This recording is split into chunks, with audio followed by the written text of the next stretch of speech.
Happy 4th of July to my American friends, and hello to everybody else. Today, I'm ranking 4 classic debut albums by Black Sabbath, Deep Purple, Led Zeppelin, and Judas Priest. Here we go. Chris Brophy, musically obsessed. Chris Brophy, musically obsessed with vinyl CDs and cassettes. Chris Brophy, musically obsessed. Oh yeah! There's been a lot of talk about Black Sabbath lately with their final concert coming on. I know I was talking about this with Josh the other day. He gave me a call. We kind of chatted a few minutes about the final concert of Black Sabbath, so I'm hoping to be able to see that. But like I told him, I'm sure that they're going to release it on DVD or some sort of streaming service that we'll be able to watch it as well. But I thought it might be a good idea to not only look at Black Sabbath today, but also look at Deep Purple and Judas Priest and Zeppelin. Let's look at their 4 debut albums that all kind of came out. Well, Priest was a little bit later, but they all kind of came out around the same time.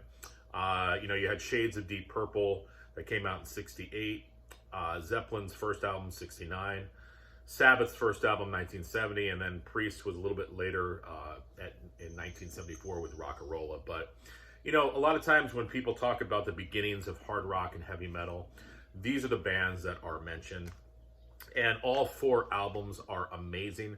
So I figured I'd talk a little bit about them, and I mean, we all know these albums, but I figured I'd kind of talk a little bit about them and then rank them for you guys. So here we go. So first off, let's talk about the debut by Zeppelin. Iconic. All these albums are iconic, down to the cover art. I just watched the Zeppelin documentary on Netflix. It kind of rekindled my passion for the band.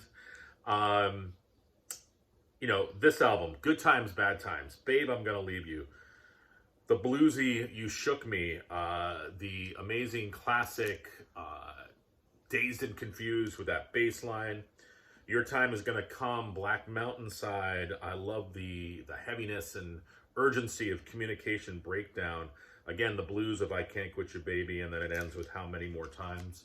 We know this record. It's classic. It's iconic. It's one of those albums that if you are a collector of physical media, you gotta have this one in your collection.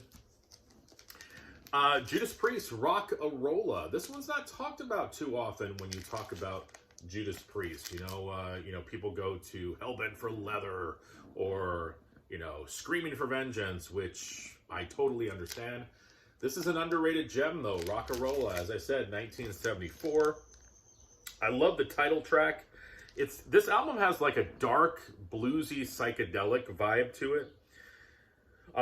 Screaming, Rob Halford and Never Satisfied. I love One for the Road. I think I just said that. Dying to Meet You, Run of the Mill. This is the beginnings. They're still trying to find their sound, but still an amazing debut by them. What about Shades of Deep Purple? A lot of times when we talk about Deep Purple and when I talk about Deep Purple, we're talking about the Ian Gillan years for good reason. I mean, those albums with Ian Gillan are phenomenal. The debut, nothing to sneeze at. You've got Rod Evans on vocals. You've got a couple different bandmates. You got Nick Simper on bass.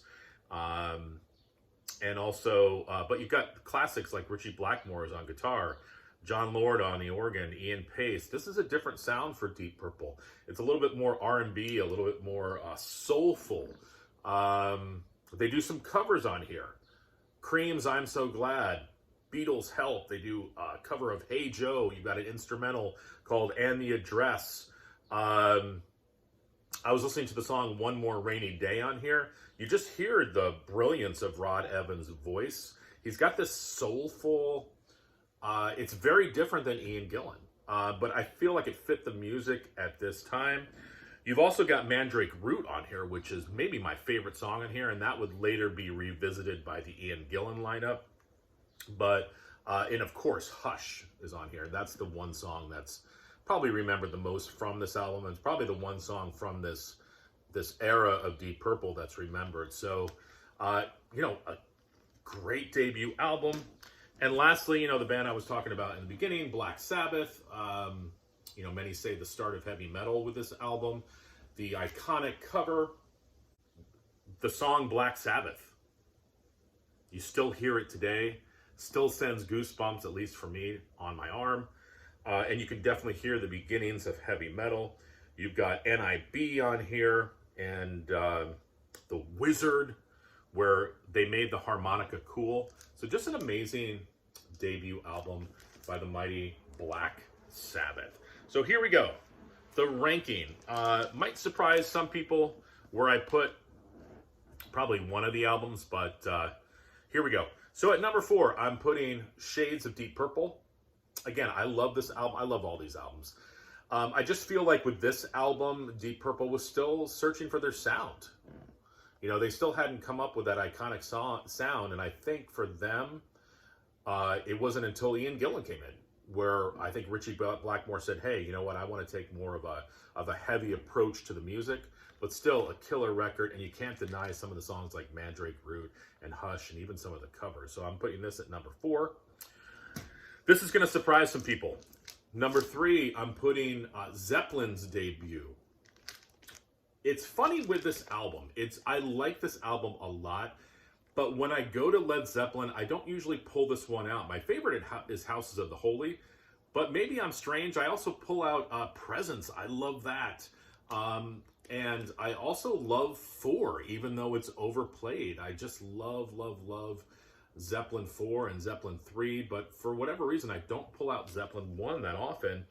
I don't know. It just doesn't grab me like the others. Maybe in my mind, they were still kind of, developing their sound, even though it was pretty solid from the beginning.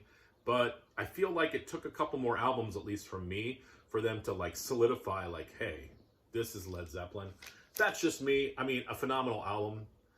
If anybody put this at number 1, it's hard to argue with that. But for me, I'm putting it at number 3. Number 2, I love this album. And if you've watched my channel through the years, I've praised this record. It's definitely in my top 3 Judas Priest albums. And sometimes I actually could put it at number 1 for Judas Priest. I love that sound, that bluesy sound, the heaviness, the almost folkiness sometimes. Rob Halford does some different stuff with his voice. I love Rockarola. I never tire of listening to that song. You've got some progginess with Winter Deep Freeze and Winter Retreat. I didn't mention before, the song Cheater is heavy as heck.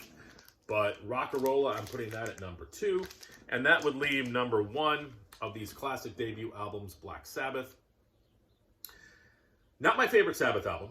My favorite is Sabotage. But this album, out of these 4 debuts, I feel is the strongest. I feel like it was the most influential. And maybe the heaviest. I don't know. There's some riffs in Priest Rockarola that are pretty heavy, but even down to the cover art too. This was definitely the start of heavy metal. So I'm putting this guy at number 1. So there you go. How would you rank these? I have a feeling some of you would put Zeppelin at 1 or 2. But and listen, you're not wrong. I would be hard. It's hard to argue that. But, that's what's cool about music. All right, everyone. Bye.